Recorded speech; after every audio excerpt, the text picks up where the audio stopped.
Good morning. You all sleep well? Yes. Fine. So, today, I hope you will enjoy the day together with me. Yeah. I'm glad you are here. Thank you. And, yeah. We'll learn some things today. Yeah. No, it's going to be an easy day today. And I'm not so sure. coffee break will be at 10:30 again. 10:30. Okay, I'll be over then. Coffee leave. Morning. I hope everyone slept well. Yes. I hope the birds didn't wake you up this morning because I shot them yesterday. Right, just on the book you've been given, if you turn first to page 57 at the back. There is a warning and a disclaimer. And the first thing I want to do is advise when you see a patient to make a disclaimer. What we are doing is not considered as part of classical medicine. And if we make a mistake, there is a possibility a patient could make a legal case. So if you make a disclaimer and the patient reads it and signs it, then you are safe. And then at the end, I have put together a lot of notes for you to read at your leisure. It's what I call bedtime reading because it will soon put you to sleep. So today really is going to be an easy day, and I half apologise, but not completely, if you think, oh, this is too easy, this is for beginners. Yes, in a way it is, and in a way, no it isn't. So first of all, let's go through what I hope we achieve. Here we go. Why do we give basic therapy?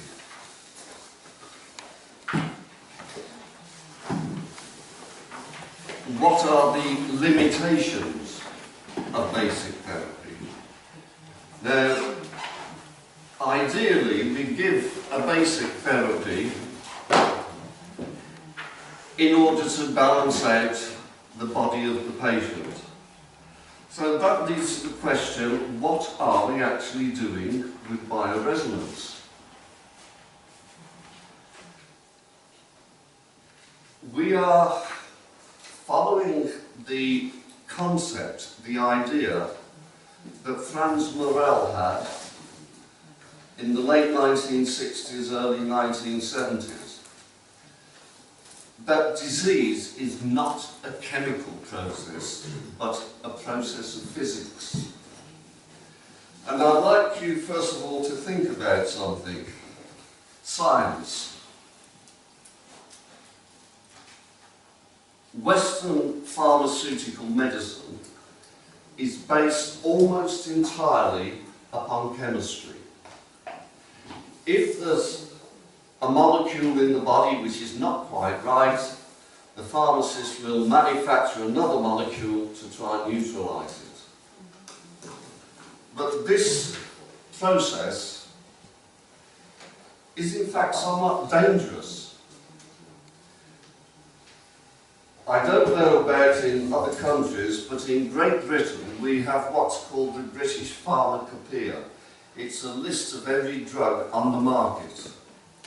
And there is not one single drug that doesn't come with a long list of warnings.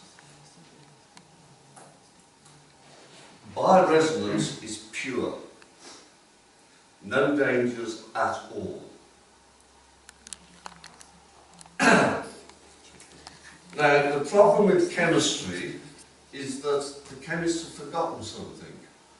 All of chemistry depends on physics. And it was the great physicist Richard Feynman who, when a student asked him, what do you think is the greatest discovery that man ever made? Feynman said, the idea of the atom. Everything in science rests on that one concept, the atom. And the atom is made up of electrons, protons and other subatomic particles. And these particles give off electromagnetic fields. In fact, that is how we define an electromagnetic field. The field produced by the magnetic vector and the electrical vector when subatomic particles are in motion. Well, the electron is always in motion. If it wasn't, matter would collapse. We'd have the collapse of the atom. So every single atom is giving off a tiny electromagnetic field, and that field is an information field. It is carrying information. Hence, our own body is giving off hundreds of thousands, maybe hundreds of millions, tiny little signals all of the time. That is what dictates the chemistry, that is what dictates our health, and that's what dictates illness.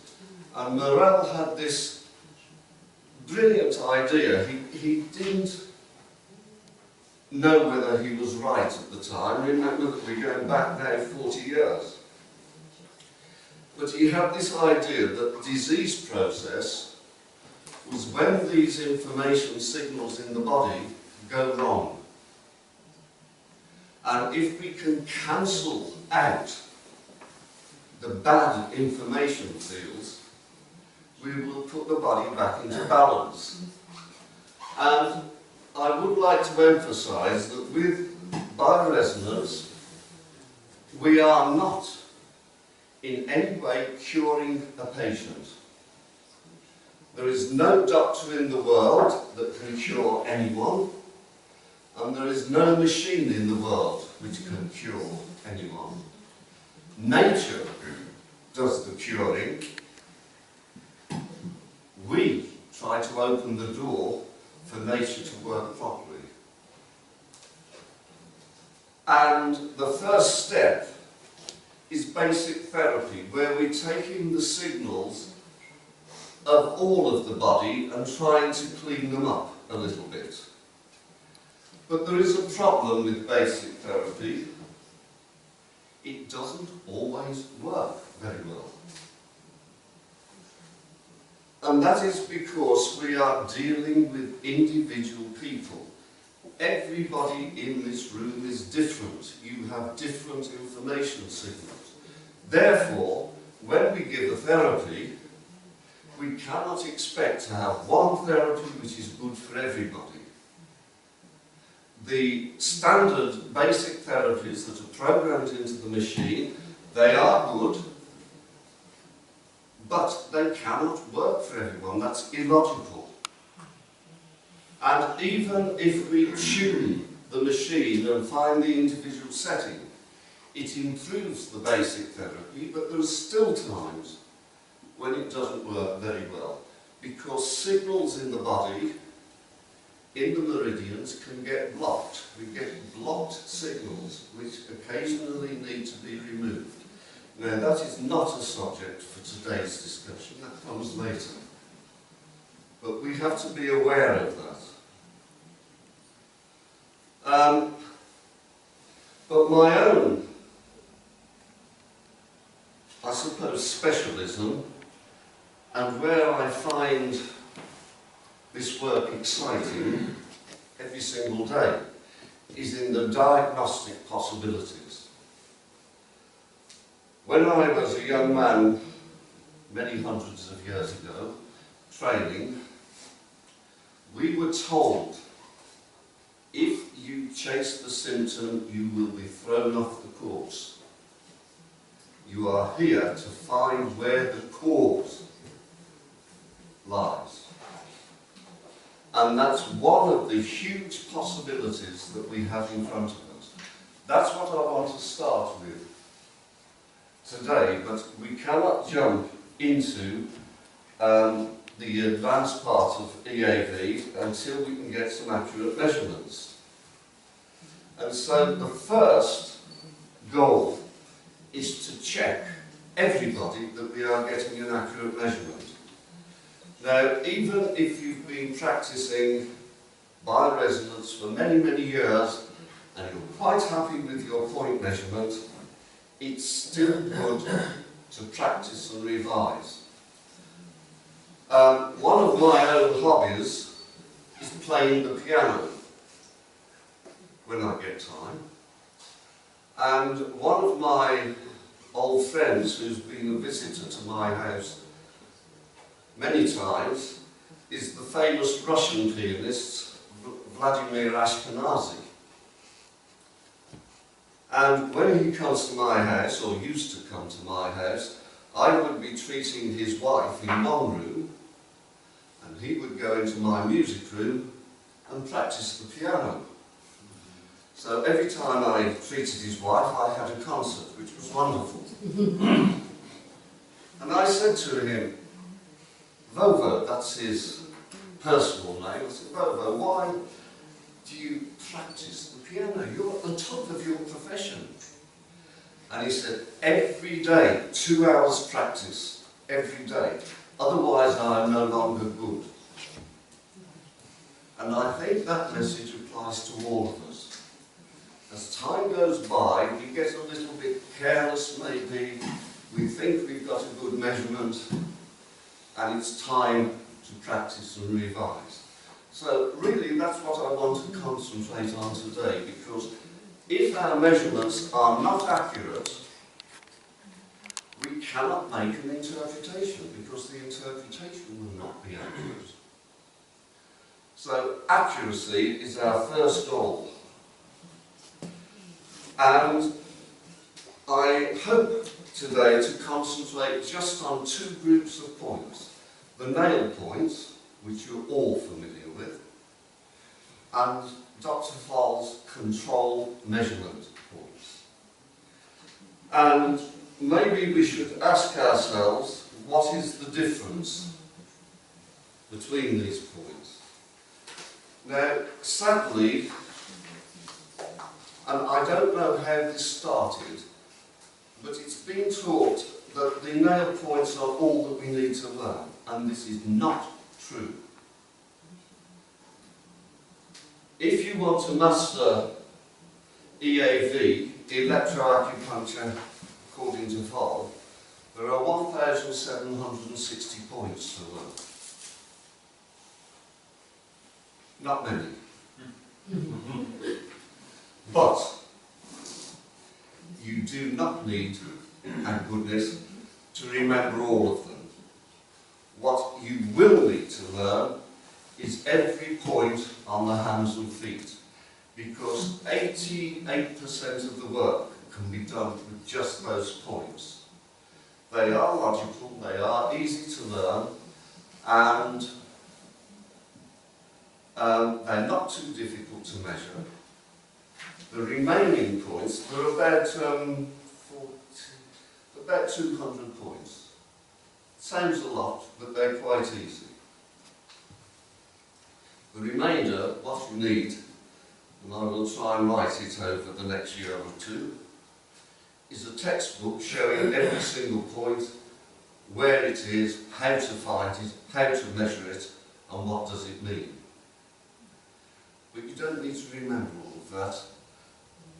The real genius doesn't remember everything, but knows where to look for the information. That is the art of survival. Oh. How do I get out? Oh, let's see. So that's what I hope to cover today, and one of the things I intend to do is sit with every single person and check the measurements, and by the way, you can check me as well if you wish. Doesn't do any harm. For those of you who are advanced and been doing this for many years and think, oh yes, I know how to take a measurement, great. I'm going to set you a challenge. Turn the sound off the machine, turn it around so you cannot see the dial, have an assistant with a sheet of paper, and you measure, let's say, the control measurement points. and the assistant writes down the measurement. All of them on one hand. Then do it again and see if the second set of measurements are the same as the first. That is difficult. It's a very difficult challenge. And it's not my idea. The first time I ever went to Russia, 1996, a group of Russian doctors said to me, "We don't believe this, prove that these measurements can be reproduced," and that is the challenge they gave me. It was unexpected. I thought, oh my goodness. But luckily, God has always been with me. They were accurate to plus or minus 2 points. So yes, you can get reproducibility. What you may not get is if 2 people measure the same patient, you may get different figures because we are different, our energy is different, we have slightly different techniques, so there is variability when we compare measurements. But you should always be able to find the indicator drop, and if 2 people measure the same patient, they should get similar indicator drops. And it's the indicator drop, which we will discuss later today, which is the single most important guide. The maximum measurement, even if it's 100, if it is stable, we can ignore it if there's an indicator drop, just because the indicator drop is always a weakness in the system. If a measurement is stable, it may not be a good measurement, but at least the body is able to manage it. It is not managing when there's an indicator drop.